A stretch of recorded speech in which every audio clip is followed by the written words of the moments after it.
Please फैलाना बंद कीजिए। हमें पाकिस्तान आर्मी को अटैक करने की कोई जरूरत नहीं है। हमें सीधे जाके पाकिस्तानी आर्मी को अटैक कर देते हो तो वो भी तो रिटेलिएट करेंगे, फिर क्या। चलिए एक बेस पाकिस्तान के पास हमारे से बेटर एयरक्राफ्ट भी हैं, और जब वॉर चालू होगा तो सिविलियंस भी टारगेट किए जाएंगे। क्यों नहीं टारगेट किए जाएंगे? क्या हमारी सारी इंडियन सिटीज के पास एयर डिफेंसेस हैं? सिर्फ मान लीजिए इंडियन आर्मी पेनिट्रेट भी कर जाती है, फिर उसके बाद क्या? पाकिस्तान एक न्यूक्लियर आर्म्ड स्टेट है, तो जिस चीज को आप बेस्ट केस सिनेरियो मान रहे हो ना, वो एक्चुअली वर्स्ट केस सिनेरियो हो जाएगा हमारे लिए भी, पूरी दुनिया के लिए भी। और यही कहते हैं कि ऐसा हो जाए वैसा हो जाए। एक वॉर अगर वहां पे भी होगा ना, हमारे लिए भी इतने बुरे कॉन्सिक्वेंसेज होंगे कि आप इमेजिन भी नहीं कर सकते। लोगों को क्या लगता है जो ये बात कर रहे हैं कि बस इंडियन आर्मी सीधा पाकिस्तान में घुस जाएगी, वो लोग कुछ भी नहीं करेंगे? भाई ये क्लियर है, वो लोग आपको वहां पे नहीं चाहते। सिमिलरली जैसे आप लोग उनको यहाँ पे नहीं चाहते, वो लोग लड़ेंगे और पाकिस्तानी पंजाबी फौज की लाशें उनके गांव में नहीं जाएंगी, वहां से चीख रहे जो आदमी है जो चाह रहा है कि भाई वॉर होना चाहिए, उसने खुद तो आर्मी में 5 साल रहा और 1999 में ही छोड़ा, just before the Kargil operation. ठीक है, इंडिया और पाकिस्तान दोनों के पास न्यूक्लियर बॉम्ब्स हैं।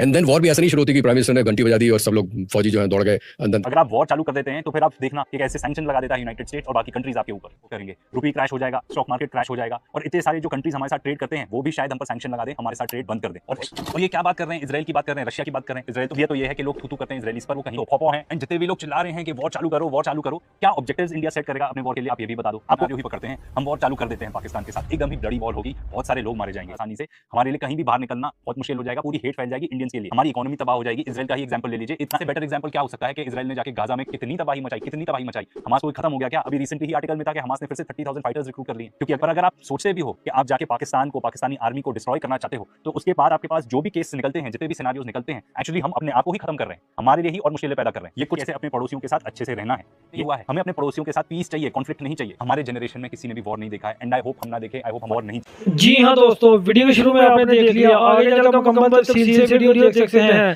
पाकिस्तान और भारत के दरमियान कशीदगी बरकरार जा रही है। भारत ने पाकिस्तान पर हमले की धमकी दी है। ऐसे में जैसे ही भारत का कहना है कि अगर पाकिस्तान पर हमला किया तो सबसे बड़ी बेजायरी होगी। टेस्टिंग शुरू कर दी। जैसे ही पाकिस्तान करने वाले हुकूमत के बारे में शुरू की, तो मजीद क्या बात कर रहे हैं जानते इस वीडियो में चलते हैं। वीडियो तफसील से जानते इस हवाले से। 7 के बाद इंडिया और पाकिस्तान के बीच में 2 ही वॉर हुए हैं, 1965 एंड 1971। 50 साल से भी ज्यादा हो चुके हैं पिछले जंग में और आज में। अब आप बोल सकते हैं कारगिल भी तो था 1999 में, पर वो एक्चुअली वॉर तो था ही नहीं, वो तो एक मिलिट्री ऑपरेशन था। सर कारगिल वॉर पे फिर से एक बार टच करना चाहूंगा, उस पे आपका क्या रोल था एयरफोर्स का?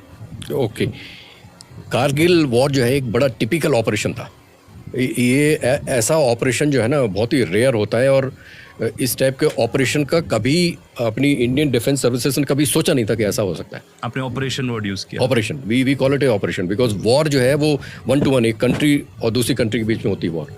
ये जस्ट एन ऑपरेशन। सबसे पहले तो ये जो आदमी है जो चाह रहा है कि भाई वॉर होना चाहिए, उसने खुद तो आर्मी में 5 साल रहा और 1999 में ही छोड़ा, just before the Kargil operation. ठीक है, उनके अपने रीजंस हो सकते हैं आर्मी छोड़ने के लिए। जब तक पाकिस्तानी पंजाबी फौजों की लाशें उनके गांव में नहीं जाएंगी, वहां से चीखने, रोने और बिलखने की आवाजें नहीं आएंगी, कश्मीर में शांति नहीं होगी। हमने एक पॉडकास्ट किया था air vice marshal Pramod Shrivastava sir के साथ, सुन लीजिए उन्होंने क्या कहा था वॉर के बारे में। और प्रमोद श्रीवास्तव सर खुद एक सीनियर ऑफिसर थे कारगिल कॉन्फ्लिक्ट के दौरान। एंड वॉर जब शुरू होती है, पहली बात तो वॉर बहुत खराब होता है, मैंने अपनी आंखों से देखा है। वॉर जो है बहुत ख़राब होता है। दो एज ए मिलिट्री मैन मुझको बहुत अच्छा लगता है कि वॉर में जाना चाहिए, लेकिन वॉर का रिजल्ट जो है बहुत ख़राब होता है बुद्ध पार्टीज के लिए। लास्ट टाइम जब हमने पाकिस्तान को अटैक किया था वो था पुलवामा अटैक के बाद 2019 में, जब बालाकोट में एयर स्ट्राइक्स कैरी आउट की गई थी। पर ये वॉर के तो आसपास भी नहीं था। और अगर माइक पोम्पेयो की बात बिलीव की जाए तो उस टाइम पे इंडिया और पाकिस्तान बहुत क्लोज से न्यूक्लियर वॉर के। मैं इस बात को बिलीव नहीं करता, पर एटलीस्ट इससे ये तो पता चलता है कि what we are dealing with, कि ये बात कहाँ तक जा सकती है। हम बात कर रहे हैं वॉर की between 2 nuclear armed states. India और पाकिस्तान दोनों के पास न्यूक्लियर बॉम्ब्स हैं। चलिए ये तो बहुत एक्सट्रीम सिचुएशन हो गया कि हम न्यूक्लियर वॉर की बात कर रहे हैं। इतना ही सोच लें कि भाई अगर इंडिया डिसाइड करता है कि उसको जंग छेड़नी है तो फिर क्या होगा। जैसे ही वॉर चालू होता है या वॉर चालू करने की तैयारी होती है, सबसे पहले तो दोनों देश ये कोशिश करेंगे कि ग्लोबल सपोर्ट उनके फेवर में आए। अटैक्स बहुत बुरे थे, इसको जितना कंडेम किया जाए उतना कम है, और बहुत ही सैडनिंग भी थे। मैंने खुद एक्सपीरियंस किया हुआ है कि कैसा लगता है कि अगर आपका फैमिली मेंबर कोई एक ऐसे टेरर अटैक के बीच में फंस जाए। जी हाँ, मेरे फैमिली मेंबर्स खुद जब बॉम्बे में अटैक हुआ था 2008 में, तब वो होटल में फंस गए थे। लकीली थैंक गॉड उनको कुछ भी नहीं हुआ और वो सेफली वापस आ गए, but I know what it feels like. And then war भी ऐसा नहीं शुरू होती कि प्राइम मिनिस्टर ने घंटी बजा दी और सब लोग फौजी जो हैं दौड़ गए अंदर, धड़ाधड़ गोलियां चलना शुरू हो गई, नेवी शुरू। नहीं, it takes long time, preparation होती है। एंड देन उस कंट्री के जो भी हेड होते हैं, लेट्स से राष्ट्रपति या प्रधानमंत्री, वो जितनी फ्रेंडली कंट्रीज़ हैं उनमें सब में विजिट करते हैं, उनको जाके एक्सप्लेन करते हैं कि हम why are we going for war. US को बोलते हैं, रशियंस को बोलते हैं, सबको जाके बताएंगे कि यदि हम वॉर पे जा रहे हैं तो क्यों, why. Then definitely they will ask कि आपके पास और कोई दूसरा रास्ता नहीं है, क्योंकि war is not a good option. तो इट इज़ बाई नेसेसिटी और बाई चॉइस। तो लकीली इंडिया एक ऐसा कंट्री कि कभी चॉइस से उसने किया नहीं। पर अगर इस टेरर अटैक के बाद सीधा इंडिया डिसाइड कर लेता है कि वो पाकिस्तानी आर्मी के अगेंस्ट वॉर वेज करेगा, तो हमें कितना ग्लोबल सपोर्ट मिलेगा? और आपको क्या लगता है, हमारे एलाइज एक वॉर को सपोर्ट करेंगे? एट दिस पॉइंट तो मुझे नहीं लगता करेंगे। एंड अगर मान लीजिए हमें सपोर्ट नहीं मिलता, तो अभी ट्रम्प टैरिफ्स की वजह से ही हालत देख लीजिए कि इंडियन इकोनॉमी की क्या हो सकती है। अगर आप वॉर चालू कर देते हैं तो फिर आप देखना कि कैसे सैंक्शन लगा देता है यूनाइटेड स्टेट्स और बाकी कंट्रीज आपके ऊपर। अटैक करते हैं एक दूसरे देश।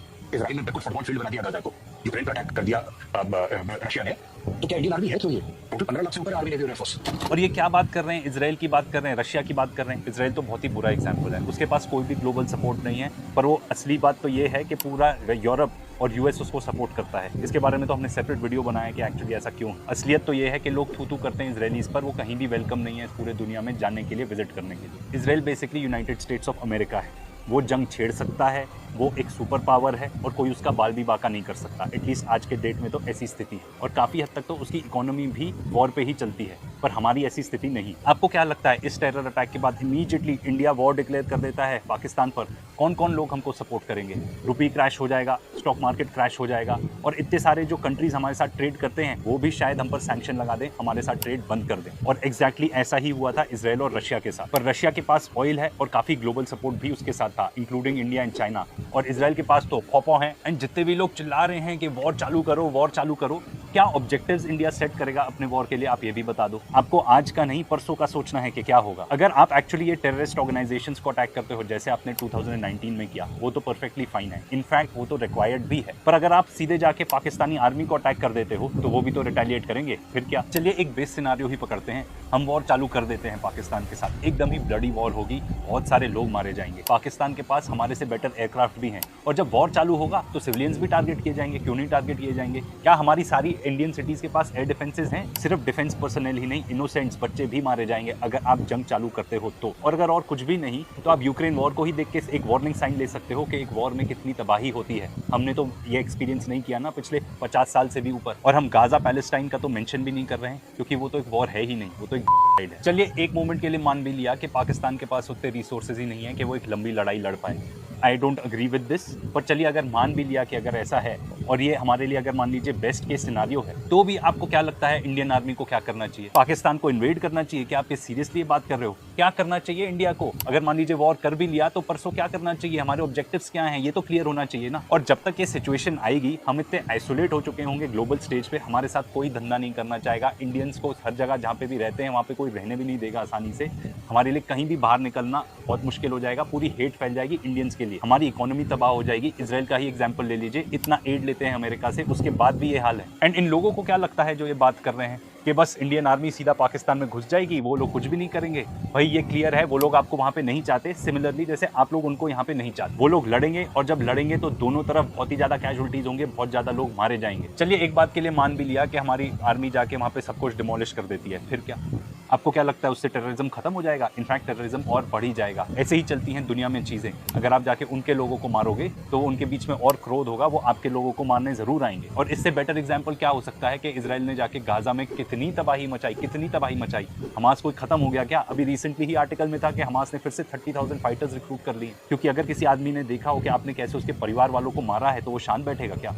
इस चीज से टेररिज्म 100% बढ़ेगा, घटेगा नहीं। एंड इसको थोड़ा और आगे और सोचते हैं, आपको क्या लगता है कि इतनी बहुत ही हार्ड बैटल होगी, एंड अगर मान लीजिए इंडियन आर्मी पेनिट्रेट भी कर जाती है, फिर उसके बाद क्या? पाकिस्तान एक न्यूक्लियर आर्म्ड स्टेट है, तो जिस चीज को आप बेस्ट केस सिनारियो मान रहे हो ना, वो एक्चुअली वर्स्ट केस सिनारियो हो जाएगा, हमारे लिए भी, पूरी दुनिया के लिए भी। ऑफ कोर्स थोड़ा काम डाउन करते हैं चीजें, जैसा कि इन लोगों को करना चाहिए। हम इस चीज के आसपास भी नहीं हैं। पर अगर आप सोचते भी हो कि आप जाके पाकिस्तान को, पाकिस्तानी आर्मी को डिस्ट्रॉय करना चाहते हो, तो उसके बाद आपके पास जो भी केस निकलते हैं, जितने भी सिनारियोज निकलते हैं, एक्चुअली हम अपने आप को ही खत्म कर रहे हैं, हमारे लिए ही और मुश्किलें पैदा कर रहे हैं। ये कुछ सेडिस्ट लोगों की ईगो को डेफिनेटली सेटिस्फाई कर देगा, कुछ ऐसा एक्शन, कुछ उनके व्यूज बढ़ा देगा, पर आपके लिए, हम सब के लिए ये बुरा ही होगा। असली में तो हमें सीखना चाहिए, एंड जैसा कि हम सीख भी रहे हैं कि कैसे अपने पड़ोसियों के साथ अच्छे से रहना है।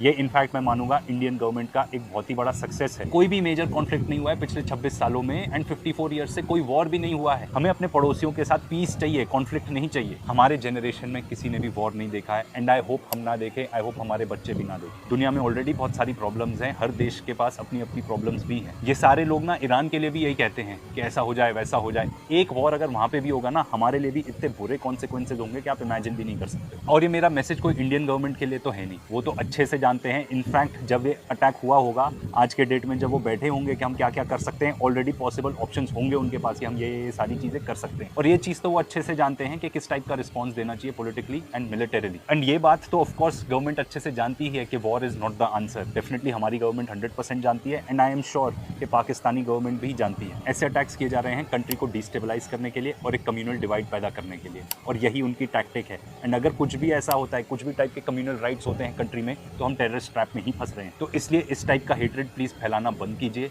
हमें पाकिस्तान आर्मी को अटैक करने की कोई ज़रूरत नहीं है, हमें वॉर नहीं चाहिए। तो फिर आप बोलोगे कि भाई फिर क्या करें, हाथ पे हाथ रखे बैठे रहें क्या?